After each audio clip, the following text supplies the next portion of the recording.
Hello everyone, नमस्कार सभी को। आई होप आप सभी अच्छे होंगे और फिर से आप सभी का स्वागत है, वेलकम है। तो चलिए हम लोग जनरल साइंस से रिलेटेड वन लाइनर क्वेश्चन कर रहे थे और काफ़ी इंपॉर्टेंट प्रश्न है, आप सभी जान रहे हैं। और ये प्रीवियस ईयर के भी रूप में आपको देखने को मिलता है। ऑलरेडी हम लोग मॉडल सीट 80 तक देख लिए थे, है ना। और आज के सेशन में 81 देखेंगे। आई होप सेशन अच्छा लगे तो अवश्य लाइक करें, और आप नए हैं चैनल में तो प्लीज़ सब्सक्राइब करिए।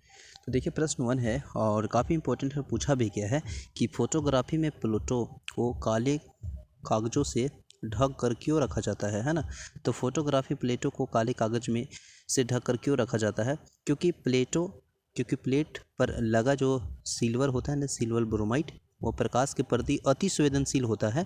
इसलिए काला कागज़ से उसे प्रकाश के संपर्क में नहीं आने देता है ना। बिल्कुल सिंपल सी बात है। क्योंकि देखिए फोटोग्राफी जो प्लेट होता है ना, वह काले कागज़ से ढक कर क्यों रखा जाता है? रीज़न यही है क्योंकि प्लेट का जो लगा हुआ सिल्वर ब्रोमाइड होता है ना, वो प्रकाश के प्रति अति संवेदनशील होता है ना। इसलिए काला कागज़ उसे प्रकाश के संपर्क में नहीं आने देता है। यही कारण है उसे ये फोटोग्राफी जो होता है उसे प्लेटों के काले कागज़ के से ढक दिया जाता है। नेक्स्ट है, गोबर गैस में मुख्यतः रूप में क्या पाया जाता है? तो आप सभी जानते हैं गोबर गैस में जो मुख्यतः पाए जाते हैं वो मीथेन गैस पाया जाता है ना। आप सभी जानते हैं कि गोबर गैस में मुख्यतः मीथेन गैस पाया जाता है ना। तो चलिए नेक्स्ट प्रश्न है, और नेक्स्ट है कि पॉलीथीन का औद्योगिक उत्पादन किसके बहुलीकरण द्वारा होता है? तो पॉलीथीन का औद्योगिक उत्पादन किसके बहुलीकरण द्वारा होता है? तो वह इथिलीन के द्वारा होता है ना। तो याद रखेंगे, इथिलीन के द्वारा होता है पॉलीथीन का औद्योगिक उत्पादन बहुलीकरण, है ना। नेक्स्ट प्रश्न है, और प्राकृतिक रबड़ किसकी बहुलक होता है? तो आप सभी जानते हैं जो प्राकृतिक रबड़ है ना, वो किसका बहुलक होता है? तो वह आइसोप्रोपिन का है। तो जो प्राकृतिक बहुलक है, प्राकृतिक रबड़ है, वो किसका बहुलक है? तो वह आइसोप्रोपिन का है। नेक्स्ट प्रश्न है, पीएच का मान यदि 7 से कम होता है तो वह क्या होता है? तो आप सभी जानते हैं अगर पीएच का मान अगर 7 से कम है ना, 7 से अगर कम है तो अम्लीय होगा, और 7 से अगर बेसी है तो क्या होगा बताइए? क्षारीय होगा, है ना। तो 7 से यहाँ कम है तो क्या हो जाएगा? अम्लीय। 7 से बेसी तो क्षारीय होगा, है ना। नेक्स्ट है कि यदि पीएच मान यदि 7 के बराबर है ना, तो वह क्या होगा? तो वह 7 से बराबर, तो जल का ही बात की जा रही है, इसलिए ऑप्शन में होगा तो जल ही राइट आंसर हो जाएगा। नेक्स्ट प्रश्न है, पीएच का मान यदि 7 से अधिक होता है तो वह क्या होगा? तो देखिए पीएच मान अगर 7 से अधिक है तो क्षारीय, और पीएच मान 7 से कम है तो अम्लीय, है ना। तो 7 से अधिक है तो क्या हो जाएगा? ये क्षारीय हो जाएगा। 7 से कम रहता तो क्या हो जाता? अम्लीय हो जाता। बिल्कुल सही। और नेक्स्ट है कि आग बुझाने के लिए कौन सी गैस का प्रयोग किया जाता है? तो बेसिकली आप देखे होंगे जहाँ आग बुझाए जाते हैं, है ना, वहाँ पे फायरमैन के द्वारा जो आग बुझाने के लिए जो गैस का प्रयोग करते हैं उसको प्रयोग करते हैं कार्बन डाइऑक्साइड का, है ना।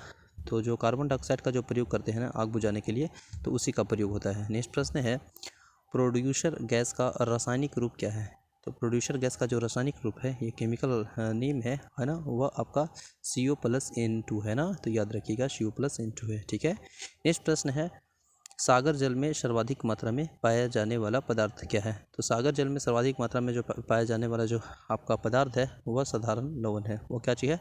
साधारण लवण है, याद रखिएगा। नेक्स्ट है, किसी तत्व का परमाणु संख्या किसके बराबर होता है? तो किसी तत्व का जो परमाणु संख्या है ना, वो बराबर होता है, इक्वल होता है प्रोटॉन या इलेक्ट्रॉन के संख्या के। तो प्रोटॉन और इलेक्ट्रॉन की संख्या के बराबर होता है, याद रखिएगा।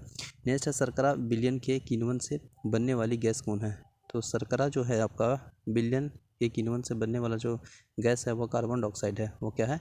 कार्बन डाइऑक्साइड है। नेक्स्ट प्रश्न है, ग्लूकोज के किण्वन का अंतिम उत्पादन क्या है?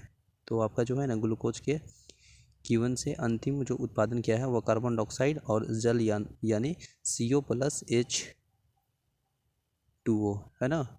नेक्स्ट प्रश्न है, क्लोरोमाइसिटिन क्या है? तो क्लोरोमाइसिटिन एक आपका एंटीबैक्टीरिया है। तो क्लोरोमाइसिटिन क्या है? एक प्रकार का आपका प्रतिजीविक है, यानी एंटी बैक्टीरियल है ना। नेक्स्ट प्रश्न है, वनस्पति घी के औद्योगिक उत्पादन की प्रक्रिया किस विधि द्वारा होता है? तो वह अपचयन द्वारा होता है।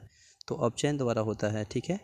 नेक्स्ट प्रश्न है, और इम्पोर्टेंट है कि आपका जो शोषण के लिए जो समुद्री गोताखोर है ना, वो किसके मिश्रण का उपयोग करता है? तो आप सभी जानते हैं ऑक्सीजन के साथ साथ हीलियम गैस का मिक्सर ले जाता है। बहुत सारे गैसेस का मिक्सचर होता है जिसमें ऑक्सीजन और मिक्सर हीलियम होता है, ताकि वहाँ अपनी आवश्यकता के अनुसार वो अपना सांस ले सके। तो शोषण के लिए जो समुद्री गोताखोर होता है नाविक लोग ना, वो आपका ऑक्सीजन के साथ साथ हीलियम गैस का भी प्रयोग करता है, यूज़ करता है, इस्तेमाल करता है। तो आई होप ये सेशन अच्छा लगा होगा, और काफ़ी इंपॉर्टेंट और बेसिक प्रश्न है जो कि जनरल साइंस से रिलेटेड है।